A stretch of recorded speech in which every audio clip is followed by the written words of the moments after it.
Hello friends, welcome back to my channel. আবারও একটা নতুন ব্লগে তোমাদের সবাইকে স্বাগতম। সন্ধেবেলার খাবারে তোমরা কে কী খেতে পছন্দ করো আমি জানি না। আমি খেতে পছন্দ করি এরকমই চার টাইপের কিছু খাবার। তার মধ্যে আলু কাবলি আমার সবচেয়ে বেশি ফেভারিট। আর ফুচকা তো বলার কথা নয়।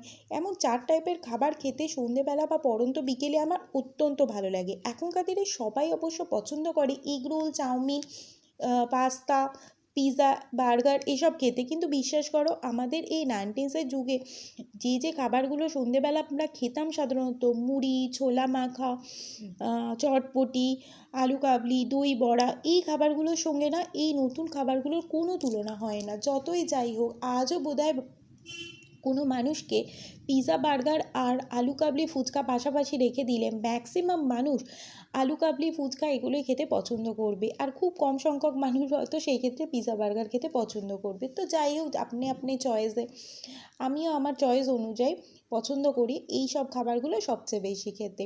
তো দেখো, বাড়িতেই আজকে আলুটা একটু সেদ্ধ করা ছিল আর ছোলা ভেজানোই ছিল, তাই আর কি না ভেবে তাড়াতাড়ি করে লেগে পড়লাম আলু কাবলি বানাতে। আলু কাবলি বানানোর জন্য এমন যে কিছু জিনিস এক্সট্রা চাই না, বাড়িতে সব জিনিসই একদম অলরেডি পড়ে থাকে আমাদের। তো আমি একদম তাড়াতাড়ি করে রেডি করে নিয়েছিলাম। একটুখানি তেঁতুলকে জল দিয়ে মেখে সেটাকে একটু তেঁতুলের কাঠ বের করে রেখেছিলাম। তাতে কি হয়েছিল, টকটা আমার খুব ভালো হয়েছিল আর কি। তোমরা চাইলে এই তেঁতুলটাকে স্কিপ করে লেবু ব্যবহার করতে পারো। যেহেতু আমার বাড়িতে রাত্রিবেলা লোকে টক কম খায়, সেই জন্য আমি একটু কম পরিমাণে তেঁতুল নিয়েছিলাম। তোমরা চাইলে এটাকে একটু বেশি নিতে পারো। আলু কাবলিতে সাধারণত একটু বেশি টকই ভালো লাগে, যেহেতু সবাই খাবে সেই জন্য আমি সে কথা ভেবে একটু পরিমাণে কমই নিয়েছিলাম।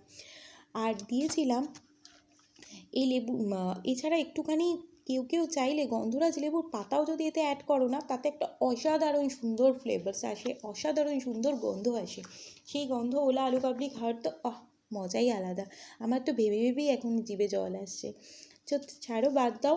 আপাতত আমি সাধারণ আলু কাবলি মাখাটা কিভাবে বানিয়েছিলাম সেটাই তোমাদেরকে দেখাচ্ছি।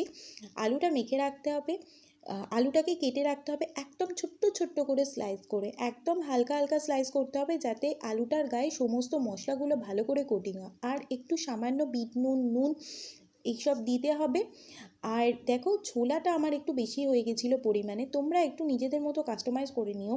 আমার বাড়িতে আলুটা যেহেতু কম ছিল আর ছোলাটা যেহেতু বেশি ছিল, আমি একটু ছোলাটা বেশি দিয়ে ফেলেছিলাম। তবে পরিমাণ মতোই দিলে তবে সেটা ভালো লাগে, বেশি দিয়ে দিলে এটা আবার ছোলা মাখা হয়ে যাবে। আর আমার ক্ষেত্রেও কিছুটা তাই হয়েছিল।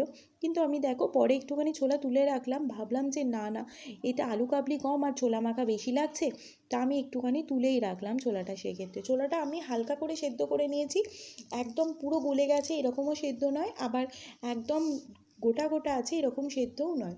আর ছোলাটা একটু সামান্য নুন দিয়ে সেদ্ধ করেছি, কারণ এটা আমার পার্সোনাল চয়েস। ছোলার ভেতরে না আলু কাবলিতে পরে নুন ঢোকে না, আর সেটা খেতে একদম ভালো লাগে না। আর আলুগুলো আমি একটুখানি হালকা হালকা করে ম্যাশড করে দিচ্ছি। আর দিয়ে দিয়েছিলাম তারপরে একটা পেঁয়াজের কুচি করে। পেঁয়াজটা একটু ছোটো ছোটো করে স্লাইস করতে হবে। পেঁয়াজ ছাড়া আর স্যালাডের মধ্যে আপনারা চাইলে এতে শশাও দিতে পারেন। শশা দিয়েও আলু কাবলি খেতে বেশ ভালো লাগে। আর শশাটা যেহেতু নুন দিয়ে মাখার পর একটু জল ছাড়ে, সেই জন্য একটু মানে জলতা জলতাও হয়ে যায়, খাবারটা বেশ ভালোই লাগে খেতে। আর আলু কাবলি একদমই ড্রাই খেতে বেসিক্যালি ভালো লাগে না। আর তারপরে দিয়ে দিচ্ছি একটা কাঁচা লঙ্কা কুচি করে। কাঁচা লঙ্কাটা মাস্ট। এই আলু কাবলিতে শুকনো লঙ্কা দিয়ে কে কে খাও আমি জানি না, কিন্তু কাঁচা লঙ্কার ফ্লেভার যদি আলু কাবলিতে না পাওয়া যায় না, চাট বা কোনো চটপটি টাইপের খাবারে যদি কাঁচা জিনিসের টেস্ট না পাওয়া যায় না, তাহলে সেই খাবারের টেস্টটাই অপূর্ণ থেকে যায়, এটা আমার মনে হয়। লঙ্কা গুঁড়ো দিয়ে তো আমরা প্রচুর খাবার খাই, কিন্তু কাঁচা লঙ্কা দিয়ে খাবার খাওয়ার মজাই আলাদা। তো যাই হোক, দেখে নাও। এরপরে আমি এর মধ্যে তেঁতুলের কাঠটা দিয়ে দিচ্ছি। তেঁতুলটা আমি পরিমাণে একটু কমই ব্যবহার করেছি, একটু বেশি দিয়ে আমার উচিত ছিল, তো যাই হোক আমার বেশ টেস্টিই লেগেছিলো পুরো ব্যাপারটা। তো এরপরে আমি হাতে করে এটাকে ভালো করে মেখিয়ে নিচ্ছি।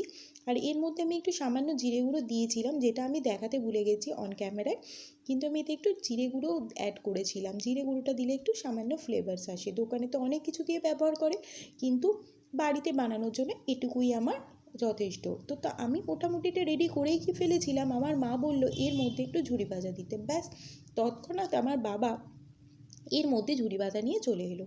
তো চলো ঝুরি ভাজা দিয়ে এই আলু কাবলি আমি এনজয় করতে থাকি। তোমরা বাড়িতে এরকমই আলু কাবলি বানিয়ে আমাকে ঝটফট কমেন্ট করো কেমন লাগলো খেতে, আর কেমন লাগলো আমার ভিডিওটা অবশ্যই লাইক আর কমেন্ট করে জানিও। আগামী আরও ব্লগে তোমাদের সাথে দেখা হচ্ছে। তো চলো টাটা। আমার চ্যানেলটাকে অনেক অনেক ভালোবাসা দিও আর তাড়াতাড়ি সাবস্ক্রাইব করে দাও। টাটা।